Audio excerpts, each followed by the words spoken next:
everyone. Today is a new video. I'm going to be explaining an introduction to Variant Sudoku. Now, if you're not familiar with Variant Sudoku, it's like Sudoku, but we have additional rules that will make the puzzle a little more challenging and interesting. Normal Sudoku rules apply. You have to place the digits 1 to 9 once each in every row, every column, and every 3 by 3 box. Now, there are a number of rules that are commonly seen in variant Sudoku puzzles. Just want to note this is an empty grid that I got from one of Cracking the Cryptic's most popular videos featuring this puzzle called Empty Grid by Jodawo. It's an incredibly complex rule set. I won't be solving this puzzle, but I will be using this grid as a template to showcase the rules. So the first one I'm going to talk about is a German whisper line. Now, a German whisper line looks like this. It's a green line. Adjacent digits along the German whisper line must differ by at least 5.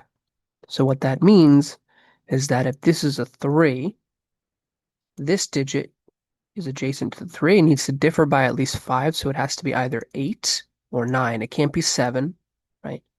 It can't be 5, 6, or 1. So interesting kind of tips about working with German whisper lines. In this example, this is a 5-cell German whisper line all across the same row. Question for you guys, can we ever have a 5 on a German whisper line? And pause and think. Okay, hopefully you guys said no, because if you had a 5 on the line, what would the adjacent digits be? Well, you'd have to differ from at least 5. So you'd either have to be 0, which is not a valid digit, or 10. So you can never have a 5 on a German whisper line. Some digits are more restricted than others. If I put a 4 on the line, the only digit that goes next to the 4 is 9. So that is forced. Whenever you put a 4 on the German whisper, the adjacent digit must be a 9. But you can't put a 4 here, and that would break the puzzle because you have 2 9s in the box, 2 9s in this row. And similarly, if you try to put a 6 in the middle, this would also break because the only digit goes next to a 6 is a 1. So you'd have a 1 next to the 6 and a 1 also, and again, that would break the puzzle. Okay, very good. Next, I will talk about these pink or purple lines. These are generally called Renban lines. Digits on the Renban lines form a consecutive set in any order, right? And digits can repeat on the Renban line. So for instance, if this is a 1, right, we need a consecutive set. So it could look something like this. This uses the digits 1, 2, 3, 4, 5. They're all consecutive, and it doesn't have to be 1, 2, 3, 4, 5. It could be in any order. This would not be valid on the Renban. You need to have a string of 5 consecutive digits in any order, however long the Renban is. And the next one I'll talk about is palindromic lines. These are probably one of the most simple to understand. What is a palindrome? Well, it's read the same both forward and backwards.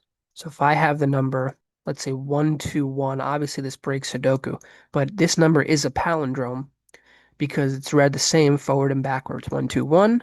And then if you read it from this side, it's again 121. So this line right here, if I make it palindromic, that means these digits are the same, right? Whatever they are, they're the same. And these digits are the same, right? And I put this example such that it won't break Sudoku rules. So we could make these a 9 and we could make these, let's say, a 5. That would be valid. 9559 is read the same in both directions. Same thing here. This could be palindromic. These two digits would have to be the same, and these two digits would also have to be the same. It reads the same forward and backwards. Nice. Now the next rule is entropic lines, which I'll denote with a blue line here. Any 3 set of adjacent digits along a line must have 1 is part of low, 1 is part of medium, and 1 is part of high. And low is obviously 1, 2, 3, medium 4, 5, 6, and high 7, 8, 9. Okay? So this would be a valid three set here. We have low, medium, high. And the next one must be low. The next one must be medium. The next one is high. And this must be low. So this is valid. So let's go low, medium, high, low, medium, high, low. But it doesn't have to be low, medium, high. It could be high, low, medium. So that would be a valid entropic line. Another rule set is cages. Digits in cages, they can't repeat and they must sum to the total given. For instance, this cage, there's a 6 in the top left corner. So these two digits must sum to 6. They could either be 1, 5 or 2, 4. And let's say 17 must be a 9, 8. You could have cages longer than 2 digits. This puzzle also features Kropki dots. Digits separated by a white Kropki dot are consecutive, right? These two digits are separated by the white Kropki dot and they are consecutive, a 2 and a 3. And digits separated by a black Kropki dot are in a 1 to 2 ratio, i.e. 1 is double the other. The 6 is double 3, so this works, right? The 1 and the 2 are good. You could also have a 4, 8. You can't have a 9, a 5, or a 7 on the black dot because if you had a 9 on the black dot, you'd have to have 4.5, which is not a valid digit, or 18. And likewise, if you had 5 or 7, you'd have to have digits that are not valid Sudoku digits. So those are Kropki dots and killer cages. A digit along arrows must sum to the circle total.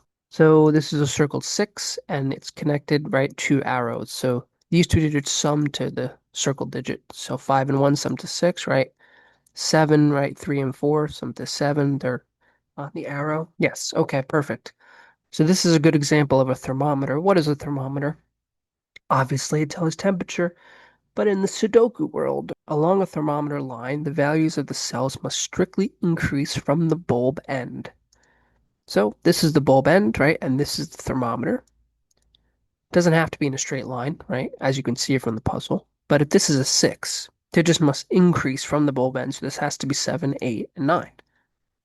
This thermometer, yeah, this puzzle has like a weird rule in it, but this is a normal thermometer, right? It's actually a 9-cell thermometer, so it is forced to be 1, 2, 3, 4, 5, or it's an 8-cell thermometer, but the digits strictly increase as we go along the thermometer. Same thing here, 2, 3, 4, 5, 6, 7, 8, 9. All right. Some of these thermometers are invalid, so this may not be the best example, but so you get the idea. They just increase from the bulb end. There's like odd and even digits. Digits in a square are even, and digits in a circle are odd, which is not like rocket science. So digits in a circle are odd. So 1, 3, 5, 7, 9. Digits in a square are even, 2, 4, 6, 8. So you can see how these work together. Is XV, cells separated by an X must sum to 10, and cells separated by a V must sum to 5, right? You can think Roman numerals, right? V is 5, X is 10. So in this case, these two cells are separated by a V, so they must sum to 5. It's either 1, 4, or 2, 3. These are separated by X. You obviously can't have a 5, because then you'd have double 5. Now, those are pretty much all the constraints and rules of Variant Sudoku to get you started on your Sudoku journey. All right. Well, hope you liked this new video this is introduction, first video in the series of Variant Sudoku. Have a good one.